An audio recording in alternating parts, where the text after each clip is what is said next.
Largo da Carioca ele começa a ser ocupado no século XVIII, né?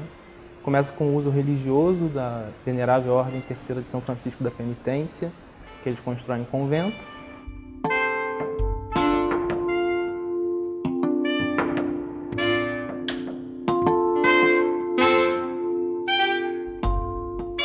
Mas é no período republicano mesmo que ele vai começar a ganhar transformações mais intensas, né? Vai ser um modelo importante da reforma urbana do Pereira Passos, no início do século XX. Depois tem a derrubada do Morro de Santo Antônio, que é outro marco para o local ali. E também, na década de 70, a derrubada dos prédios históricos, e aí vai começar a ter mais ou menos essa configuração que a gente tem hoje ali do Largo da Carioca.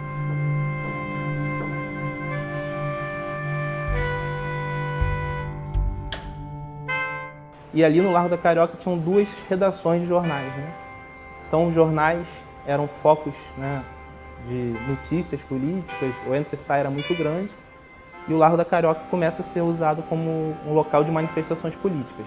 No queremismo, né, tinha comícios também dos partidos recém-organizados ali na década de 40, depois do Estado Novo, e até atualmente também, né? Tem várias manifestações políticas, 2013, 2015, ocorreram ali no espaço do Largo da Carioca.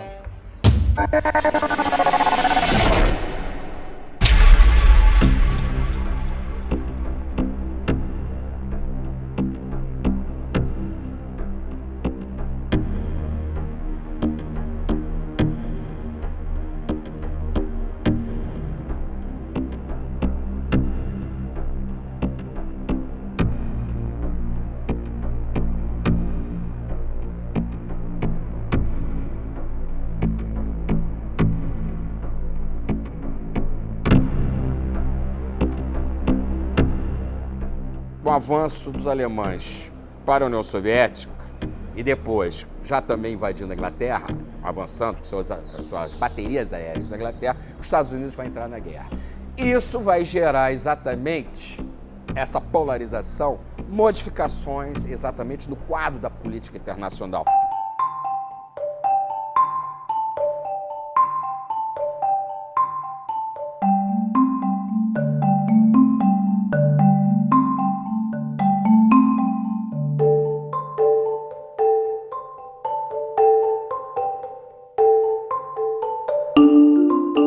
O Estado Novo, na verdade, vai impulsionar o projeto que foi constituído com a Revolução Liberal, né, de 1930, a modernização do país, que exatamente vai fazer toda a modernização dentro do aparato estatal, o alargamento dele, que já estava iniciado desde os anos 30, e regular ou centralizar, consolidar as leis trabalhistas, que já estavam começando a entrar em vigor desde os anos 30, mas não havia uma consolidação delas. Entretanto, a oposição ainda se manteve.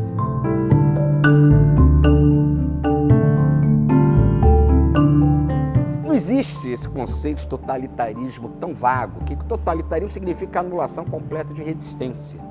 Na verdade, tanto no nazismo alemão, como no fascismo, como no stalinismo, como aqui no Estado Novo, havia sempre resistências. É importante dizer, também não havia uma homogeneidade no Estado Novo. Você tinha um grupo claramente pró-eixo, como Góes Monteiro, Dutra, pessoas com tendências extremamente autoritárias, como Francisco Campos, mas outros de viés completamente liberal.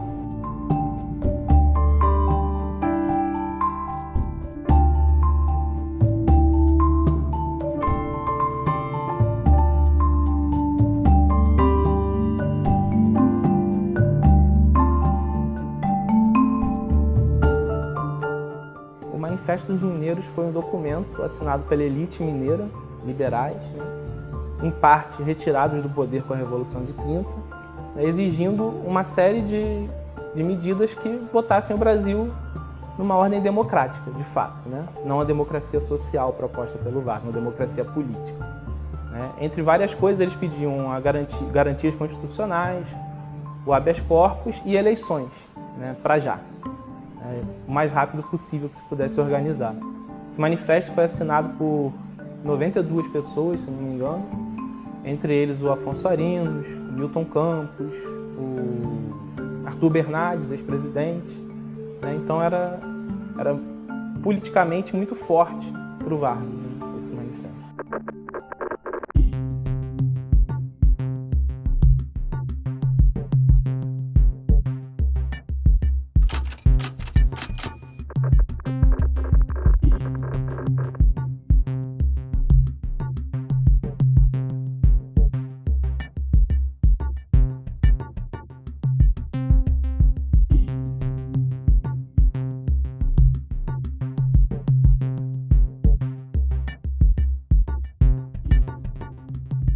Além de ser um aparelho de censura, ele também é um aparelho de propaganda, como o próprio nome diz, né?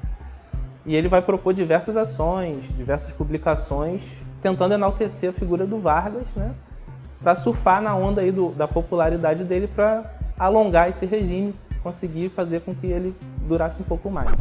Boa noite. Em Brasília, 19 horas.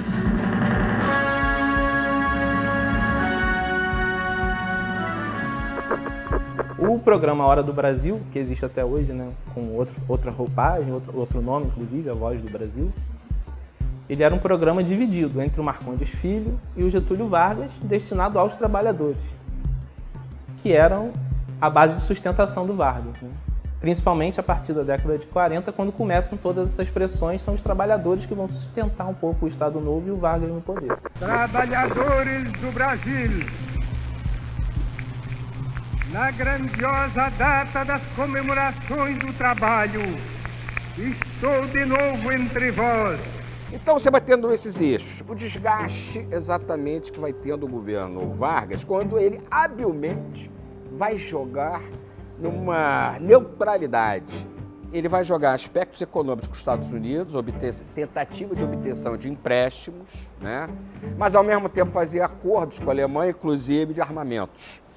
Era um momento que uma inteligência, importante dizer, pensava o Brasil, mesmo que autoritária, mesmo que tivesse um caráter autoritário, eles tinham um projeto nacional. Vai ser muito mais, digamos assim, economicamente mais salutar para o governo Vargas, do Estado Novo, uma aproximação com os Estados Unidos, economicamente falando. Então, a partir de um somatório desses elementos, né, daquele contexto do início da década de 40, o Estado Novo de Vargas vai assumir uma posição pró-aliado.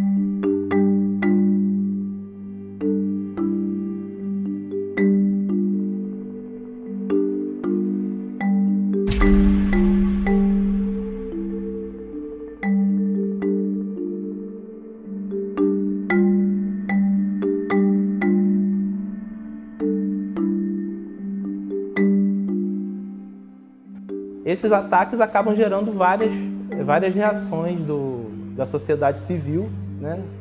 Os estudantes vão para as ruas pedindo uma posição, né? Grupos políticos pedem uma posição ao Vargas, né? Exigem um apoio aos aliados, que o Brasil se alinhe também com a democracia, e tudo isso vai gerando, né, discussões internas no grupo de Vargas que acabam apontando para fechar o apoio aos aliados.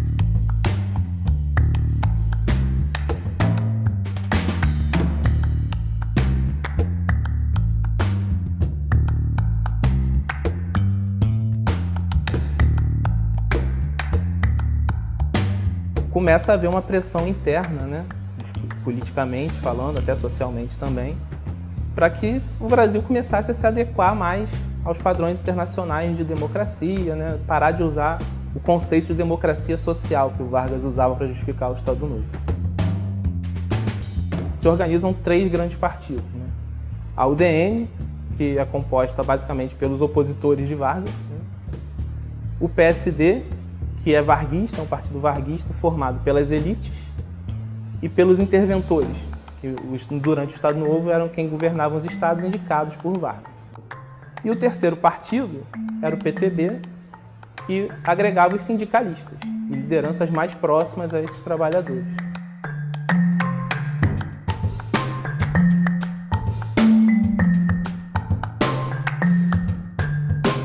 Esses grupos que formaram os partidos, eles tinham duas posições diferentes. A UDN, que era antivarguista, defendia a democratização para já, as eleições para já e sem o Vargas ter controle disso. O PSD e o PTB defendiam um processo mais lento, até porque eles estavam no poder, né? O movimento queremista surge mais ou menos nesse embalo, né? O lema era queremos Getúlio, depois queremos Getúlio com a Constituinte. Então o movimento queremista pregava uma continuidade do Vargas até que a Constituição fosse feita.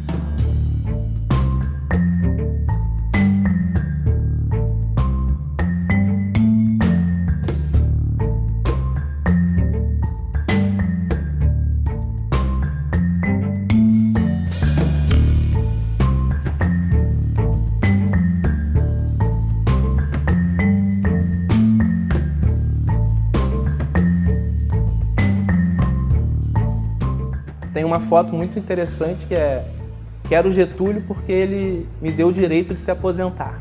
Eram manifestações muito formadas por trabalhadores, né? Com aquela memória afetiva que tem do pai dos pobres, né? O Getúlio me deu a CLT, o Getúlio me deu as leis trabalhistas, ele me deu a carteira de trabalho e eu preciso fazer alguma coisa, né? Por aí.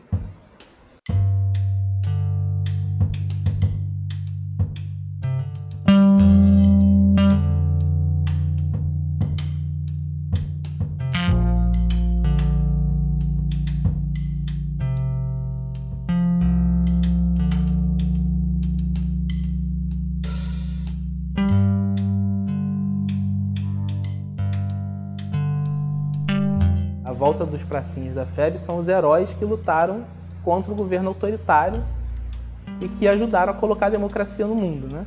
Então, o movimento queremista, né? Fazer uma passeata nesse dia é uma coisa muito simbolicamente muito importante, porque mostra, olha, o Vargas ele está num governo autoritário, os próprios teóricos do Estado Novo falavam isso, por uma contingência. Era necessário fazer isso, estabelecer-se uma democracia social para ampliar os direitos dos trabalhadores, para garantir eles, e a partir de então começar uma abertura. A correlação de forças levava exatamente que a possibilidade muito forte de Vargas ser reeleito pelos braços do povo. Isso anularia completamente essa oposição, sobretudo de caráter de corte liberal, né, conservador, com relação a ele. Ele era o inimigo principal, o alvo principal.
O Brasil se divide antes e depois de Getúlio Vargas. A era Vargas foi muito importante pela unidade nacional que nos vai dar, linguística, cultural, né? Apesar da nossa diversidade. E, sobretudo, um projeto de desenvolvimento, de crescimento industrial. Tá?